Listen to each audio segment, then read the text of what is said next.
One nation one election, जैसे कि हम जानते हैं कि अभी वन नेशन वन इलेक्शन बहुत ज्यादा न्यूज में चल रहा है। तो वन नेशन वन इलेक्शन ये नाम से ही समझ में आ रहा है कि एक देश एक इलेक्शन। ठीक है, एक देश एक चुनाव। तो एक देश में एक ही चुनाव होना चाहिए, और ये चुनाव होगा लोकसभा, स्टेट लेजिस्लेटिव असेंबलीज और लोकल बॉडीज। जो ये तीन है, इन तीनों का ही इलेक्शन एक साथ कराना। इन शॉर्ट यही है one nation one election. One nation one election को साइमल्टेनियस इलेक्शन भी कहा जाता है। इसमें जो वोटर्स है वो एक साथ अपना वोट स्टेट के लिए भी और लोकसभा के लिए भी एक साथ डाल सकते हैं। उनको बार बार वोट देने जाने की जरूरत नहीं पड़ेगी, एक बार में वोट डाल के यहाँ पे काम खत्म हो जाएगा। तो जो ये इलेक्शन है ये 2 फेजेस में होगा। ठीक है, 2 फेज में ये इलेक्शन होने वाला है। पहला फेज जो है इसमें लोकसभा और स्टेट के इलेक्शंस होंगे, और जो दूसरा फेज है उसमें लोकल बॉडीज के इलेक्शंस होंगे, जो कि है पंचायत और म्यूनिसिपैलिटीज। और जो ये दूसरे फेज का इलेक्शन होगा, जैसे मान लो पहले फेज का इलेक्शन हो चुका है, तो इसके बाद 100 डेज के अंदर दूसरे फेज का इलेक्शन भी हो जाएगा। वन नेशन वन इलेक्शन है, ये कोई नया कंसेप्ट नहीं है। इसको हमारे इंडिपेंडेंस के बाद इस कंसेप्ट को यूज किया गया था 1951 टू 52 में, 1962 में और 1967 में।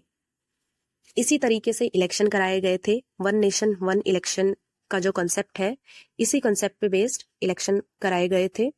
लेकिन फिर 1967 के बाद से ये डिसकंटिन्यू हो गया, क्योंकि लोकसभा यहाँ पे डिसॉल्व हो गई थी। कुछ स्टेट्स में स्टेट असेंबलीज डिसॉल्व हो गई थी और लोकसभा भी डिसॉल्व हो गई थी 1970 में। डिसॉल्व होने का मतलब कि आधे में ही, मतलब उनका जो टर्म होता है वो कंप्लीट नहीं होता है, आधे में ही गवर्नमेंट टूट जाती है। फिर उनके बदले दूसरी गवर्नमेंट आती है, तो उसके लिए इलेक्शन कराए जाते हैं। तो इसीलिए यहाँ से डिसकंटिन्यू हो गए थे। अब इसके एडवांटेजेस पढ़ते हैं। पहला है कॉस्ट रिडक्शन।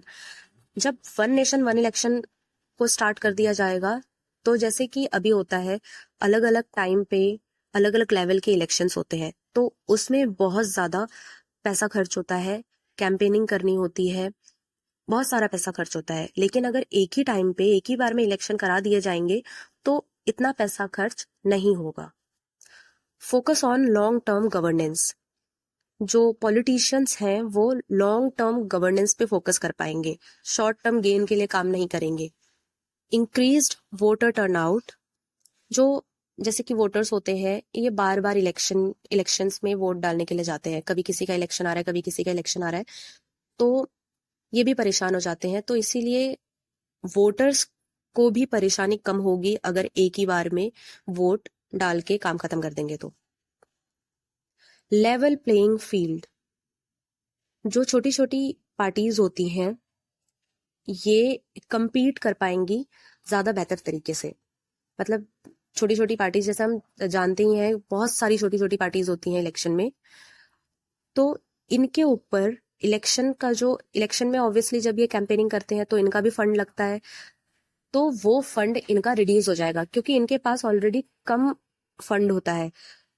तो अगर एक बार में इलेक्शन हो जाएगा तो ये एक बार में कैंपेनिंग करेंगे और जितना पैसा होगा उसमें अच्छे तरीके से लगा लेंगे, तो इनको ज्यादा पैसे की जरूरत नहीं पड़ेगी। मतलब ये अच्छे से यहाँ पे इलेक्शन में कैंपेनिंग कर सकते हैं। Efficient use of security forces. It allow security forces to be deployed more efficiently for other purposes. मतलब जो आर्मी है या फिर जो भी सिक्योरिटी फोर्सेस लगाई जाती हैं इलेक्शन के टाइम पे, तो अलग अलग टाइम पे जब इलेक्शंस आते हैं उस टाइम पे आर्मी को या फिर जो भी सिक्योरिटी फोर्सेस होती है इनको इलेक्शन की ड्यूटी के लिए लगाया जाता है। लेकिन अगर एक ही टाइम पे इलेक्शन होगा तो उस टाइम पे सारी फोर्स, मतलब जितना भी रिक्वायरमेंट है, जितने भी सिक्योरिटी फोर्स का रिक्वायरमेंट है, एक ही बार में लगा दो, और बाद में फिर जो ये सिक्योरिटी फोर्सेस हैं ये कुछ और काम करेंगी। मतलब बाग अपना जो काम है वो एफिशिएंटली कर पाएंगी। इनको कम से कम ये नहीं रहेगा कि अब इलेक्शन ड्यूटी के लिए जाना है। ठीक है, इलेक्शन का झंझट ही खत्म हो जाएगा एक बार में ड्यूटी देके। उसके बाद इनको 5 साल तक फिर इलेक्शन की ड्यूटी नहीं देनी है। अब इसके डिसएडवांटेजेस भी हैं। पहला है सिंक्रोनाइजेशन चैलेंजेस। जैसे कि अब हम जानते हैं कि इंडिया में डाइवर्सिटी बहुत है, इंडिया में डेमोक्रेसी भी है। तो जो गवर्नमेंट है, अगर अब जरूरी तो नहीं है ना कि एक गवर्नमेंट अगर इलेक्ट हो जाए तो वो 5 साल तक पूरा अपना टेन्योर पूरा करेगी, ऐसा जरूरी नहीं है।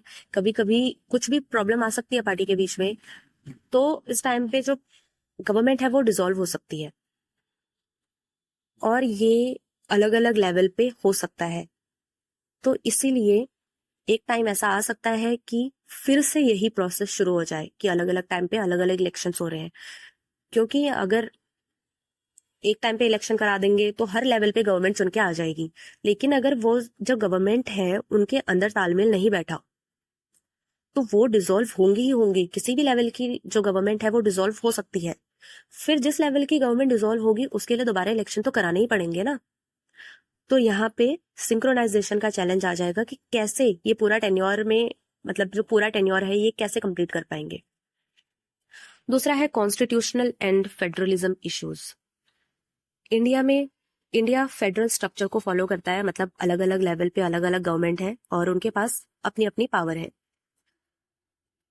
तो कॉन्स्टिट्यूशनल चैलेंज मतलब कि कॉन्स्टिट्यूशन में अमेंडमेंट करने पड़ेंगे और इसके लिए भी काफी टाइम लगेगा। और फेडरल इशू मतलब कि अलग अलग जो लेवल है, एक ही बार में इलेक्शन करके हर लेवल पे गवर्नमेंट चुन ली जाएगी, और इससे अगर हर लेवल पे एक ही पार्टी की गवर्नमेंट आ गई तो मोनोपोली हो जाएगी ना उस पार्टी की। यहाँ पे जो पार्टी है वो अपने अकॉर्डिंग पूरे डिसीजन ले सकती है, क्योंकि हर लेवल पे वही गवर्नमेंट है और ऑब्वियसली मेजोरिटी में होगी तभी गवर्नमेंट होगी। तो वो चाहे अपने अकॉर्डिंग पूरे कंट्री में वो उस तरीके से काम करा सकती है जैसा वो चाहती है। तो यहाँ पे फेडरल स्ट्रक्चर को नुकसान हो सकता है। Impact on voter behaviour. अब जो वोटर है, इतने सारे पार्टीज होंगी, एक ही साथ में वोट दे के आना है, तो कंफ्यूज हो सकते हैं वोटर कि किसको वोट दे। स्टेट लेवल पे कौन सी पार्टी ठीक रहेगी, यूनियन लेवल पे कौन सी पार्टी ठीक रहेगी, या दोनों लेवल पे ही वो एक ही पार्टी को वोट दे आएगा, कुछ भी हो सकता है। तो यहाँ पे जो वोटर है वो कंफ्यूज हो सकता है। Impact on regional parties. अब जो रीजनल पार्टीज है इन पे इम्पैक्ट पड़ेगा, क्योंकि ये जो मोस्टली जो बड़ी बड़ी पार्टीज है, नेशनल पार्टीज है, जब एक साथ इलेक्शन में वोट देने जाएंगे तो मोस्टली चांसेस ऐसे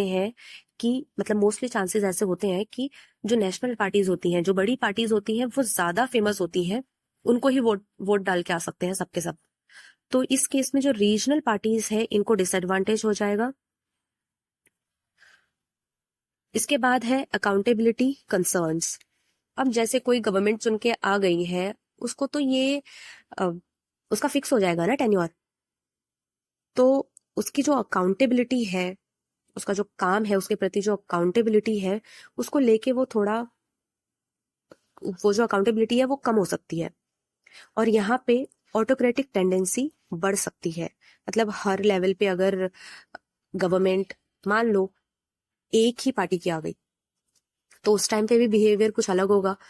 और अगर फिक्स टेन्योर है, मान लो सिर्फ एक ही लेवल पे वो गवर्नमेंट है, फिर भी टेन्योर तो फिक्स है, तो बिहेवियर ऑटोक्रेटिक हो सकता है और वो ज्यादा अकाउंटेबल नहीं होगी। फिर गवर्नमेंट इतना एफिशिएंटली मतलब काम नहीं करेगी। इम्प्लीमेंटेशंस। अब अगर इस कंसेप्ट को स्टार्ट करना है तो इसके लिए हमारे कॉन्स्टिट्यूशन में कुछ अमेंडमेंट्स करने की जरूरत पड़ेगी, और ये होंगे कॉन्स्टिट्यूशन में कहाँ कहाँ पे अमेंडमेंट करने की जरूरत पड़ेगी। आर्टिकल 83 में, आर्टिकल 85 में, और आर्टिकल 172, आर्टिकल 174 में। अब जो आर्टिकल 183 है, आर्टिकल 83 लोकसभा के बारे में बोलता है। यहाँ पे लोकसभा का जो टाइम है, जो टेन्योर है, कि कब डिसॉल्व होगी, ये सब कुछ फिक्स करना पड़ेगा। न्यू जो वन नेशन वन इलेक्शन है इसके अकॉर्डिंग फिर इसको फिक्स करना पड़ेगा। जो आर्टिकल 172 है, ये ड्यूरेशन स्टेट लेजिस्लेचर के duration, governing the duration of state legislature, amendments are needed to synchronize their tenure with the Lok Sabha. मतलब कि जो लोकसभा है और स्टेट लेजिस्लेचर है, ये दोनों सिंक में काम करे, मतलब एक साथ हार्मनी में काम करे, सब कुछ अगर 5 साल स्टेट लेजिस्लेचर का है तो 5 साल लोकसभा का साथ साथ चले, तो इसके लिए यहाँ पे अमेंडमेंट करने की जरूरत पड़ेगी। अब जो ये आर्टिकल 85 है, आर्टिकल 85 पार्लियामेंट से रिलेटेड है और आर्टिकल 174 स्टेट लेजिस्लेचर से रिलेटेड है, लेकिन काम सेम है इनके। काम सेम इन द सेंस कि सेशन कब शुरू होगा कब खत्म होगा, सेशन से रिलेटेड और डिसोल्यूशन से रिलेटेड यहाँ पे अमेंडमेंट्स करने पड़ेंगे। मतलब ये सारी चीजें सब कुछ फिक्स करना पड़ेगा, उसके बाद ही फिर जो ये वन नेशन वन इलेक्शन है ये कंटिन्यू किया जा सकता है या एक्चुअली में स्टार्ट किया जा सकता है। अब इस कंसेप्ट को इम्प्लीमेंट करने में क्या क्या चैलेंजेस है। पहला तो है ओवरशैडोइंग रीजनल इश्यूज। अगर लोकसभा स्टेट असेंबलीज इनके एक ही साथ इलेक्शन करा दिए जाएंगे तो जो ये इश्यूज उठाएंगे ना वो नेशनल लेवल के इश्यूज होंगे, और जो भी ये मोस्टली जो काम करेंगे वो नेशनल लेवल के इश्यूज को ध्यान में रखेंगे, उनको लेके मुद्दा बनाएंगे। लेकिन यहाँ पे जो रीजनल इश्यूज हैं ये साइडलाइन हो जाएंगे, मतलब रीजनल इश्यूज पे ध्यान कम जाएगा और जो नेशनल इश्यूज हैं उन पे ध्यान ज्यादा जाएगा। तो इस केस में जो रीजनल लेवल है यहाँ पे नुकसान हो सकता है, ये साइडलाइन हो सकते हैं, रीजनल इश्यूज साइडलाइन हो सकते हैं। दूसरा है इम्पैक्ट ऑन रीजनल पार्टीज। अब रीजनल पार्टीज पे भी इम्पैक्ट पड़ेगा। इम्पैक्ट कैसे पड़ेगा, क्योंकि जो नेशनल पार्टीज हैं ऑब्वियसली ये ज्यादा फेमस है। साइमल्टेनियसली जो इलेक्शन होते हैं तो इसमें नेशनल पार्टीज को बेनिफिट होगा, putting regional parties at disadvantage and potentially dilution their influence. इनका जो इन्फ्लुएंस है वो कम हो जाएगा। थर्ड है पॉलिटिकल अकाउंटेबिलिटी। अब यहाँ पे फिक्स टेन्योर हो जाएगा तो जो रूलिंग पार्टी होगी वो कम अकाउंटेबल होगी, और यहाँ पे जो उसकी परफॉर्मेंस है वो बेहतर होने के बजाय कम हो सकती है परफॉर्मेंस। और यहाँ पे डेमोक्रेटिक जो आइडियल्स हैं इनको चैलेंज किया जा सकता है।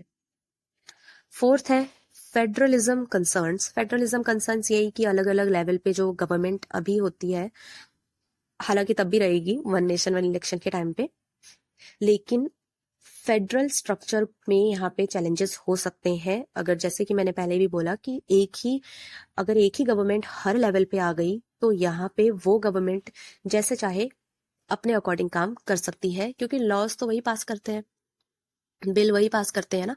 तो इसीलिए यहाँ पे ये चैलेंजिंग हो सकता है। फेडरल स्ट्रक्चर को यहाँ पे थोड़ा इसके लिए कंसर्न्स है फेडरलिज्म के लिए।